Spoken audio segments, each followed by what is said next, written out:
ये तकरीबन 4 दहाइयाँ पहले की बात है कि दरिया रावी में तैरती एक कश्ती पर सवार कुछ नौजवान तलबा ने सफ़र के दौरान कश्तीरान से इसका नाम दरियाफ्त किया।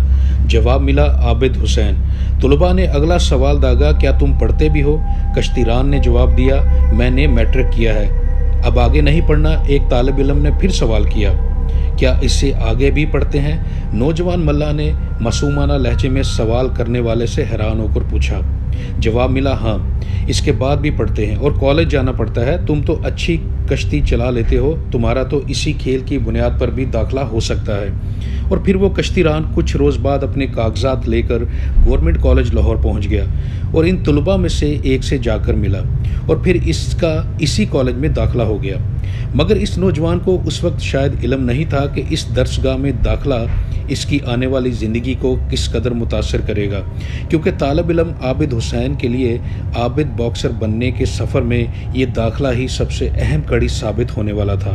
एक दिन आबिद हुसैन ने बॉक्सिंग रिंग में दौरान प्रैक्टिस अपने मद्दे मुकाबल खिलाड़ी को ऐसा मुक्का मारा कि वो रिंग से बाहर जा गिरा। इसके टीचर्स और दूसरे खिलाड़ी ये सब देख रहे थे।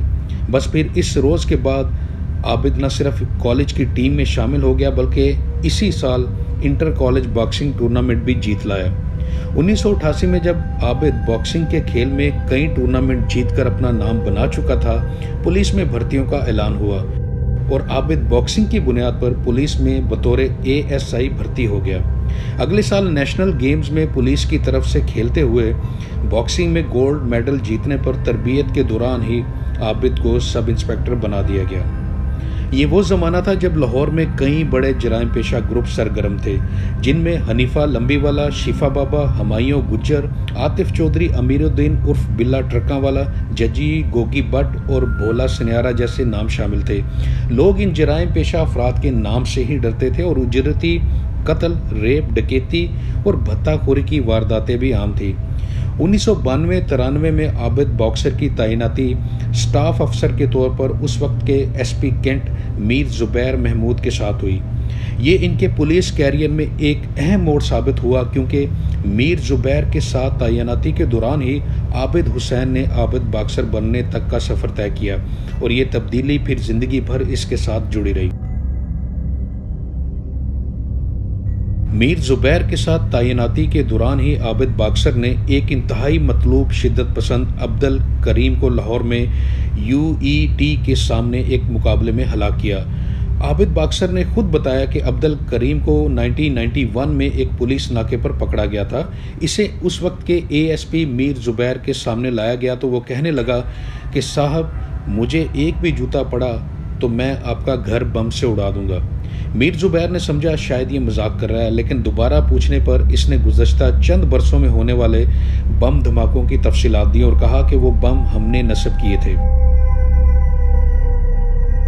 जब पुलिस एहलकारों को इस बात की तस्दीक के लिए इसके घर भेजा गया तो वहां से वाकया बम बरामद हुए। कुछ अर्सा बाद वो जेल चला गया और 1993 में लश्कर जंगवी के शिद्दत पसंद रियाज बसरा की मदद से वो एक रोज़ जेल से भाग निकलने में कामयाब हुआ और फिर उसने मीर ज़ुबैर को फ़ोन किया कि मैं बाहर आ गया हूँ और अब अपनी फ़िक्र करें।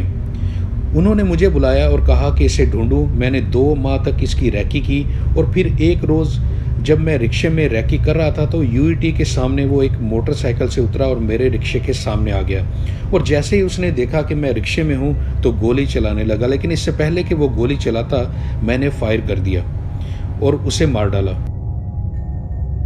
जबकि इसी दौरान आबिद बॉक्सर के मुकामी जराइम पेशा ग्रुप के सरगना आतिफ चौधरी के साथ 3 मरतबा पुलिस मुकाबला हुआ, जिनमें वो ज़ख्मी तो ज़रूर हुआ लेकिन बच निकलने में कामयाब रहा। आतिफ चौधरी के साथ उन पुलिस मुकाबलों की वजह से ही आबिद हुसैन आबिद बॉक्सर के नाम से मशहूर हुआ। आबिद बॉक्सर की इस कारकर्दगी ने इन्हें लाहौर पुलिस में उस वक्त इनकाउंटर स्पेशलिस्ट स्क्वाड के नाम से मशहूर ग्रुप में शामिल करवा दिया, जिसमें उस वक्त के DSP Ashiq Marth, DSP Rana Farooq, DSP Tariq Kamboh, inspector Naveed Saeed और इंस्पेक्टर उमर विर्क शामिल थे।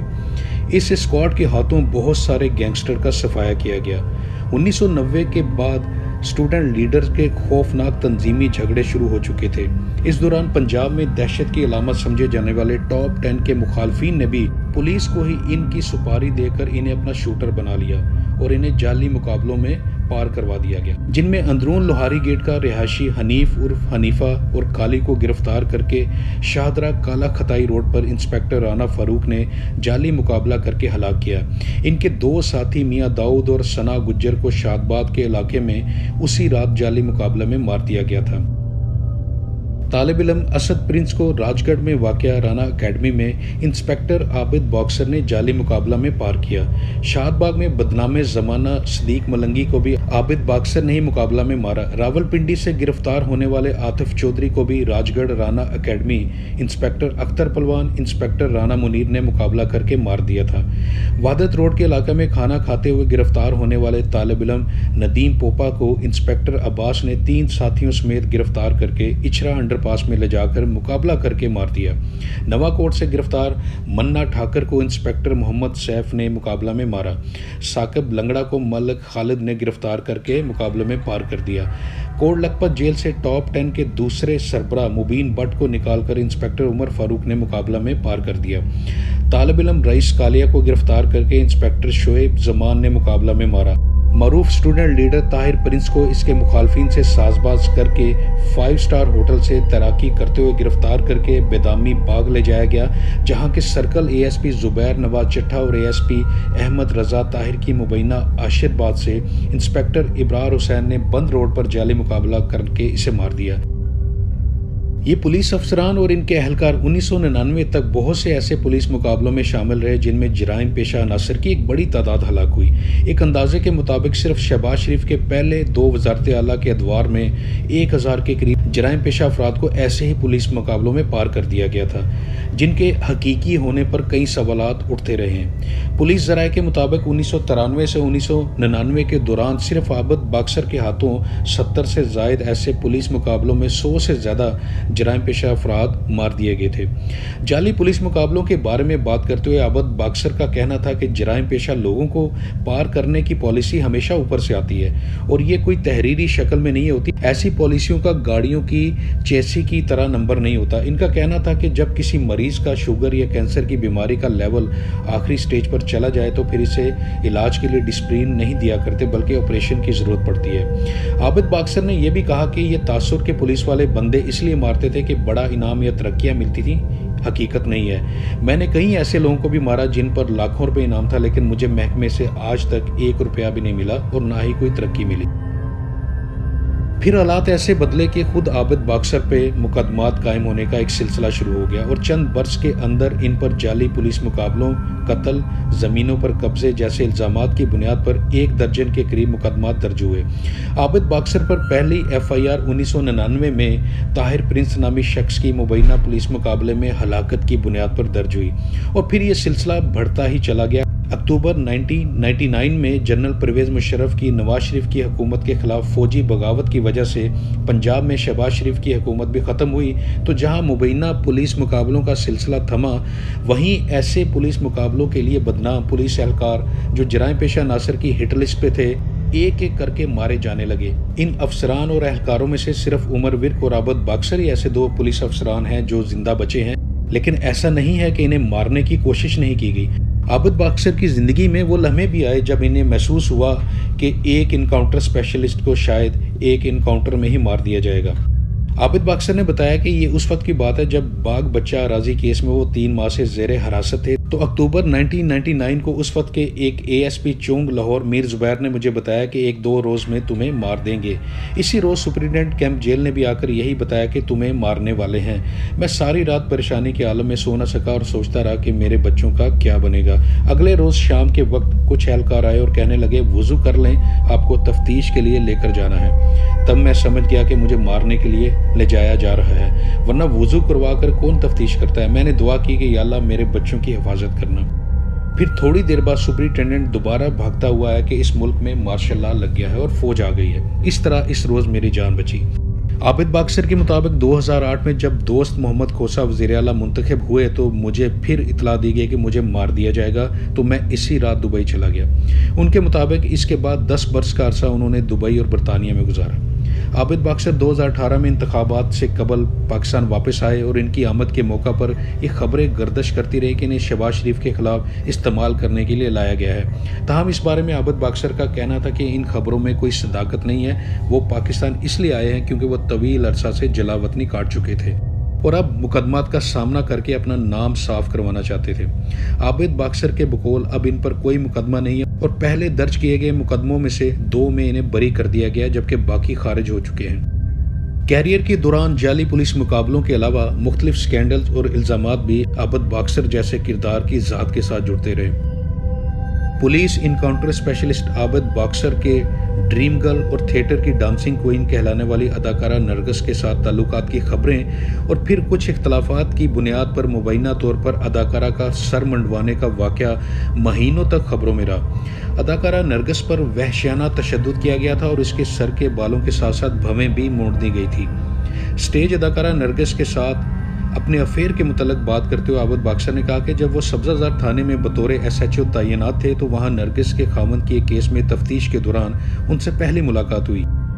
ये 1999 की बात है, चूंकि आबिद बाक्सर पुलिस का इनकाउंटर स्पेशलिस्ट लाहौर में दहशत की अलामत समझा जा रहा था और इसकी वजह शोहरत जाली पुलिस मुकाबले भी थे। अपनी इसी स्टारडम की बदौलत वो अदाकारा नरगिस के करीब हुआ और दोनों में गहरी दोस्ती हो गई। आबिद बाक्सर से दोस्ती के बायस अदाकारा नरगिस भी अपने साथी फनकारों खसूसन अदाकारों के लिए टेरर समझी जाने लगी। बादअज़ां आबिद बाक्सर के कान भरे गए कि नरगिस ने किसी मफरूर हैवीवेट को इसके कत्ल की सुपारी दी है। लिहाजा आबिद बाक्सर ने कबल अज़ कातलाना हमला हिकमत अमली के तहत अदाकारा नरगिस को बुरी तरह पीटा और इबरत का निशाना बनाते हुए इसके बाल मंडवा दिए। आबिद बाक्सर का कहना है कि मैंने नरगिस के बाल नहीं मंडवाए थे मगर डांटा ज़रूर था और अब 2002 के बाद से मेरा नरगिस से कोई राब्ता नहीं है। यही नहीं बल्कि आबिद बाक्सर पर पुलिस मुकाबलों में एक जराइम पेशा गिरोह से पैसे लेकर मुखालिफ गिरोह के लोग मारने और ज़मीनों पर कब्जे करवाने जैसे संगीन इल्ज़ामात भी लगे।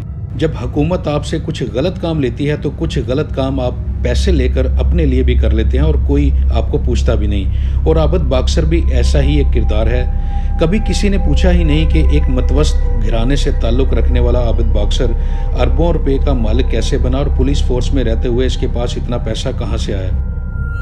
एक इनकाउंटर स्पेशलिस्ट से सिर्फ जराइम पेशा लोग ही नहीं डरते बल्कि आम लोग भी इनसे रिश्ता जोड़ने से डरते हैं। इनकाउंटर स्पेशलिस्ट की ज़िंदगी के छुपे हुए पहलू पर रोशनी डालते हुए आबिद बाक्सर ने कहीं बताया था कि इन्हें कोई रिश्ता देने पर राज़ी नहीं होता बल्कि लड़की वाले इनका नाम सुनकर भाग जाते थे।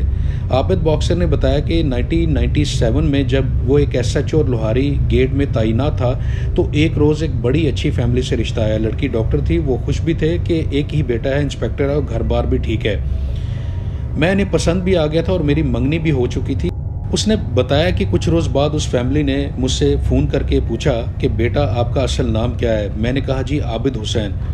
उन्होंने फिर पूछा कि आपको वैसे कहते क्या हैं, तो मैंने कहा जी मुझे आबिद हुसैन ही कहते हैं। तो वो बोले बेटा ये आबिद बाक्सर कौन है। तब मैं समझ गया कि मामला गड़बड़ है।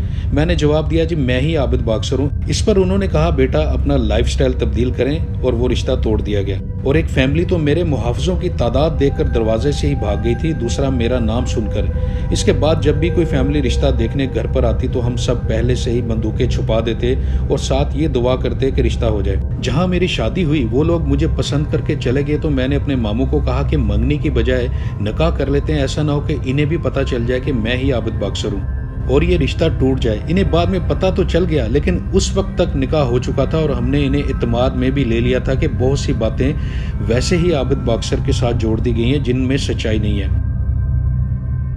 आबिद बाक्सर जैसे किरदार में उस वक्त लॉलीवुड के फिल्म डायरेक्टर्स को भी बहुत दिलचस्पी थी। उस वक्त के मशहूर लॉलीवुड डायरेक्टर्स सैयद नूर और फिल्म मौला जाट के प्रोड्यूसर मलक यूनुस आबिद बाक्सर जैसे इस पुरइसरार किरदार पर फिल्म बनाना चाहते थे मगर ज़माने की नज़रों से ओझल रहने के लिए आबिद बाक्सर न माना। आखिर था तो एक पुलिस वाला ही जिसे किसी न किसी को जवाब तो देना पड़ता था। जब माशरे में जराइम बढ़ते हैं तो तब आबिद बाक्सर जैसे किरदार अपनी शोहरत और पैसे के लिए जराइम की शरह का जवाज बनाकर जाली पुलिस मुकाबले करते हैं। आबिद बाक्सर के खिलाफ 1999 तक शायद ही कोई महकमाना कार्रवाई हुई हो क्योंकि महकमाना जराइम को ख़त्म करने में महकमा इनका मुआवन रहा। लेकिन जैसे ही उन्होंने अपनी सरकारी हैसियत को अपनी ज़ाती मफादात के लिए इस्तेमाल करना शुरू किया तो महकमा पीछे हट गया। आबिद बाक्सर जैसे किरदार पुलिस फोर्स में कैसे परवान चढ़ते हैं और कौन इनकी मुसलसल परवरिश करता है, ये सवाल आज भी अपनी जगह मौजूद है।